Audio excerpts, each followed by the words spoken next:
इलेक्टर को लगाते हैं तो जिससे जो है ना अपना जो सोलर हीट है वो करीब 70 to 75% तक हीट को ब्लॉक करते हैं, जिससे हमारे डायरेक्टली जो HVAC है उसमें जो है ना रिडक्शन आता है। एंड HVAC जो अपना पॉल्यूशन क्रिएट करता है, जनरेट करता है, उसको जो है ना रिड्यूस करता है। इंडिया में इस कॉन्सेप्ट को हम लेके आए हैं। ये एक यूनिक सॉल्यूशन है जो नासा के द्वारा ये टेक्नोलॉजी को डेवलप किया गया है और इसके एक मादर हम इसके एक्सक्लूसिव राइट्स हैं इंडिया, श्रीलंका, बांग्लादेश, दुबई के हमारे पास में। तो इन्फ्लेक्टर इंडिया इस मिशन, इस सेव अर्थ मिशन पे हम इस पृथ्वी को बचाना चाह रहे हैं ग्लोबल वार्मिंग को। ये किस तरह से बचेगी? आज अपना जितना भी जो हीट का इश्यू है, ग्लोबल वार्मिंग का इश्यू है, जितने भी हीट्स आती है अपनी विंडो के थ्रू आती है, 70 to 80% हीट्स हैं और इस हीट को इन्फ्लेक्टर यूज करके हम 70 to 80% हीट्स को हम ब्रेक कर सकते हैं। जब अंदर हीट ही नहीं आएगी अपने घरों में तो अपने एसी के कंजप्शन ऑटोमेटिकली कम होंगे, कार्बन जनरेट कम होगी।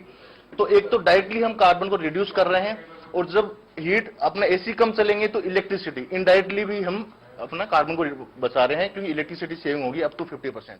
एयर कंडीशन यूनिट आप जो अगर लास्ट 5 साल के आप देखेंगे कितना खरीदा गया है मार्केट में, अगर ये चीज को आप नोटिस करें तो इससे आपको समझ में आएगा जो किस तरह से air condition market gradually grow कर रहा है। और उसका ग्रो होने का एक ही कारण है, जो ambient temperature is going up, correct.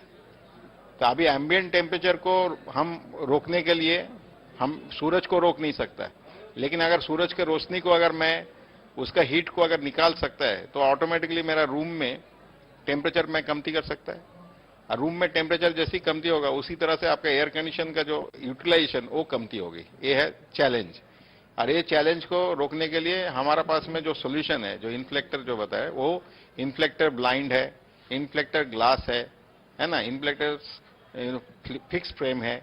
ये 3 जो प्रकार से एप्लीकेशन के ऊपर में निर्भर करता है, उस तरह से मैं एक रूम का, एक घर का, एक कमर्शियल बिल्डिंग का टेम्परेचर को, इनसाइड टेम्परेचर को मैं कमती कर सकता है।